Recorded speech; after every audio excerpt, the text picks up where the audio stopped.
میں تو مثال دیتا ہوں تبلیغی جماعت کی. بتاؤ دنیا میں کوئی مذہب ایسا ہے جس کی تبلیغ کے لیے لوگ اتنی قربانی دیں, اپنی جان, اپنا مال, اپنا وقت, ایک سال کے لیے گاؤں میں امریکہ سے جماعتیں جنہوں نے ہمیشہ ایئر کنڈیشن میں وقت گزارا, سندھ کے گاؤں اور دیہاتوں میں کچی مسجدوں میں جہاں لوٹے ٹوٹے ہوئے اور لیٹرین کا کوئی انتظام نہیں, پورے سال کی پیدل جماعتیں چل رہی ہوں اور ان کو ایک دھیلا بھی اس پہ نہ مل رہا ہو, نہ گھر والوں کی طرف سے کوئی ہار پھول لے کے, جب یہ جماعت امریکہ واپس جائے گی تو ایئرپورٹ پہ لوگ ہار پھول لے کے کھڑے ہوئے ہوں گے. ایسا بھی کوئی پروٹوکول نہیں ہے, کوئی جانتا بھی نہیں ہے کہ اس کا سال لگا ہوا ہے, اس کا 4 مہینے لگا. کوئی یہ نہیں کہ تبلیغ والے سال لگانے کے بعد کوئی سرٹیفکیٹ دیتے ہوں کہ اب جی آپ کم از کم کسی ایسے ادارے میں جائیں جہاں مینیجر تبلیغ والا ہو تو آپ کو جاب مل جائے گی وہاں پہ.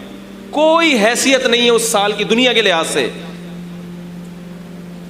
یہ قربانی گورا دینے کے لیے تیار ہے؟ یہ کوئی ہندو اپنے مذہب کے لیے قربانی دینے کے لیے تیار ہے؟ یہ بولو نا بھائی, کیا ہو گیا؟ یہ جو اسپرٹ ہے, یہ جو جذبہ بھر دیا, یہ کیا کسی موٹیویشنل اسپیکر نے جذبہ بھرا ہے ان کے اندر؟ انہوں نے کہیں جو ورکشاپیں کی ہیں, اتنی قربانی جس کی کوئی مثال نہیں ملتی اس زمانے میں. رائے آپ جا کے دیکھیں, ہزاروں جماعتیں نکل رہی ہیں. ہمارے ایک جاننے والے تھے, MBA کیا ہوا انہوں نے, بہت بڑے مینیجر, وہ ایک دن حیران ہوئے, کہہ رہے یار ہم مینیجر بنتے ہیں, اتنے کورسز ہم نے کیے ہوئے ہیں, پھر کمپنی میں 10 آدمی ہمارے حوالے کیے جاتے ہیں, ان کو 1 مہینہ سنبھالنے میں تیل نکل آتا ہے, اتنی وہ گڑبڑے کرتے ہیں, صحیح ہے نا, جبکہ ان کو تنخواہ بھی دی جا رہی ہے اور مینیجر کو بھی تنخواہ دی جا رہی ہے,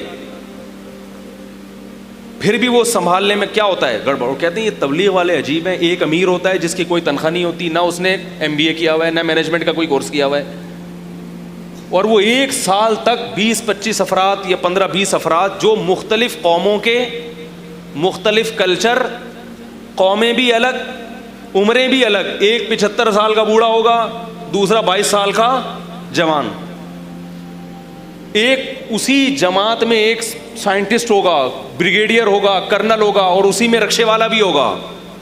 نہیں یاری میرا خیال ہے بات, اسی میں کیا ہوگا, رکشے والا بھی ہوگا, اسی میں بیچارہ جوتے گانٹھنے والا کوئی موچی بھی ہوگا, اسی میں کوئی چوکیدار بھی ہوگا, اور اسی میں علاقے کا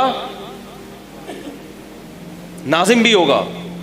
اس مختلف ڈیزائن کے لوگوں کو ایک امیر پوری سال یا 4 مہینے تک لے کے جاتا ہے, بغیر کسی پھڈے, بغیر کسی جھگڑے, اور کوئی تنخواہ بھی نہیں لے رہا, اور بڑی کامیابی سے ان کی عمارت کر کے ان کی پر جو ہے نا ذمہ داری نبھا کے واپس آتا ہے تواضع کے ساتھ کہ میں نے کچھ بھی نہیں کیا.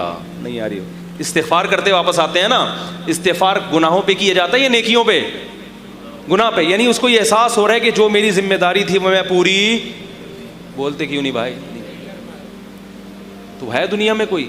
تو یہ جو آگ بھر دی ہے ان کے اندر, زیادہ تر جماعتیں گاؤں دیہاتوں میں جاتی ہیں, شہروں میں کم جاتی ہیں. حالانکہ دل کیا چاہتا ہے شہروں میں زیادہ جائیں, سہولتیں زیادہ ہوتی ہیں. اندرون سندھ جا کے دیکھو, پیدل جماعت. 4-5 سال پہلے ہم کہیں اندرون سندھ نصرت کے لیے گئے, ایک جوان لڑکا 24-25 سال کا, وہ سال کی پیدل جماعت لے کے, پیدل کا مطلب سمجھتے ہیں, کراچی سے نکلے اور کہاں جا رہے ہیں, گاؤں دیہاتوں سے پیدل ٹریول کرتے کرتے پشاور پہنچنا ہے. جتنے درمیان میں گاؤں آ رہے ہیں نا سب کو کور. 22-23 سال کا نوجوان بوڑھوں کی جماعت لے کے چل رہا ہے. وہ بوڑھے بھی پٹھان تھے, اس لیے کہہ رہا ہوں کہ پٹھانوں کا بوڑھا بھی کیا ہوتا ہے, جوان ہوتا ہے, کیونکہ دمبے کی چربی کھاتے ہیں. اور آپ نہیں سمجھ میں آ رہی تو کھاتے رہو جو کھا رہے ہو, بڑھاپے میں دماغ سیٹ ہوگا. یہ ڈالڈا تمہیں, اور ڈالڈا پھر بھی دوسری کمپنیوں سے اچھا ہی بھی بتا دوں میں, یہ جو جتنے آئل آ رہے ہیں نا خطرناک, ان میں پھر بھی ڈالڈا کیا ہے, دوسروں سے کیا ہے, بہتر ہے. اور جو بالکل ہی جو دوسرے آئل کے ہیں نا, وہ تو بالکل ہی اللہ ان سے بچائے. اور وہ میں نے جماعت میں بھی دیکھا کیا کھا رہے ہیں, بولو بھائی. بوڑھا ایک بھی آدھ کو ٹینشن دینے کے لیے کافی ہے. تبھی تو قرآن نے کہا نا وَلَا تَقُلْ لَهُمَا اُفٍّ, ماں باپ جب بوڑھے ہو جائیں تو اف مت کرو. کیوں کہا اللہ نے؟ اللہ کو پتا تھا بھی ایسی باتیں کریں گے کہ تمہارا دل چاہے گا کہ بار بار اف کرتے رہو تم، کیونکہ بڑھاپے کو برداشت کرنا خود ایک ٹینشن والا کام ہے. پر ایک بوڑھا نہیں، 5 6 بوڑھے تھے اس جماعت. جب میں ایک دن 24 گھنٹے میں نے وہاں گزارے ہیں تو میں نے اندازہ میں نے کہا بھی اس جوان کی ہمت ہے، ان کو کیسے لے کے چل رہا ہے بھائی. کیونکہ وہ تھوڑا سا ان کی طبیعت میں ظاہر ہے ایک چڑچڑاپن بھی تھا،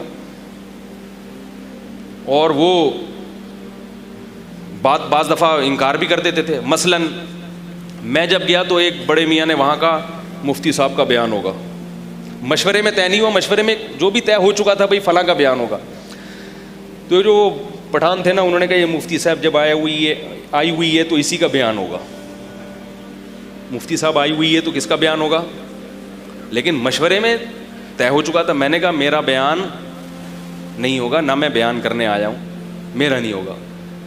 اور وہ بڑے میاں تھے وہ اڑ گئے. انہوں نے بولا حالانکہ وہ امیر نہیں ہے لیکن ایک بڑھاپا ہے نا، بتا رہا ہوں. اس نے کہا اسی کا ہوگا، یہ عالم ہے، مفتی ہے، اس کا بیان ہوگا. وہ کہہ رہے ہیں بھائی نہیں ہوگا، میں بھی کہہ رہا ہوں نہیں کروں گا میں، کچھ بھی ہو جائے. اڑ گئے وہ. ٹھیک ہے، اب بابا جی کے پاؤں دبا رہے ہیں لوگ.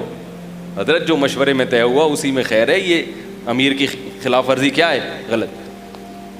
تو میں کہہ رہا تھا یہ ایک دن ہوا ہے تو ظاہر ہے 1 سال میں، لیکن وہ نوجوان کیا کر رہا ہے؟ پاؤں بھی دبا رہا ہے محبت سے. یہ نہیں کہ اس نے پولیس کو فون کیا 15 پہ آ جا بھائی یہ بات نہیں مان رہا ہے بھائی، یا فون کیا میرے تعلقات ہیں پی ٹی آئی سے یا JUI سے، میں بھی پٹواتا ہوں، میں بھی دیکھتا ہوں، کچھ بھی نہیں، پاؤں دبا رہا ہے. یہ آدمی جب اس بوڑھے کی خدمت کرے گا تو گھر میں باپ کی کیسی کرتا ہوگا؟ بولو بھائی کیا خیال ہے؟ تو وہاں تو میرے بھائی کوئی ٹریننگ سینٹر نہیں ہے، کوئی ڈگریاں نہیں ہے. جو امیر تھا نا 22 سال کا نوجوان، وہ بھی پڑھا لکھا، بولتے کیوں نہیں یار، نہیں تھا، پڑھا لکھا نہیں تھا، وہ بھی کسی گاؤں دیہات کا تھا بیچارہ. اس کو کس چیز، اس کو کیا یہ مثال دی کہ جب مرو گے تو ماضی سوچنا ہے کہ میں نے ماضی میں اچھی زندگی گزاری یا بری. اگر اچھی گزاری ہوگی تو بڑا سکون ملے گا، تو اس سکون کے لیے وہ اتنی قربانیاں دے رہا ہو. 5 منٹ کے سکون کے لیے کوئی اتنی قربانیاں، وہ بولے گا چھوڑو اس وقت تھوڑے سے پریشان ہو جائیں گے، مرنا ہی ہے نا 5 منٹ کی، جہاں اتنے عرصے ٹینشن تو 5 منٹ کی ٹینشن، ابھی تو مزے اڑاؤ، یہ تو کھاؤ پیو موج مستی کرو.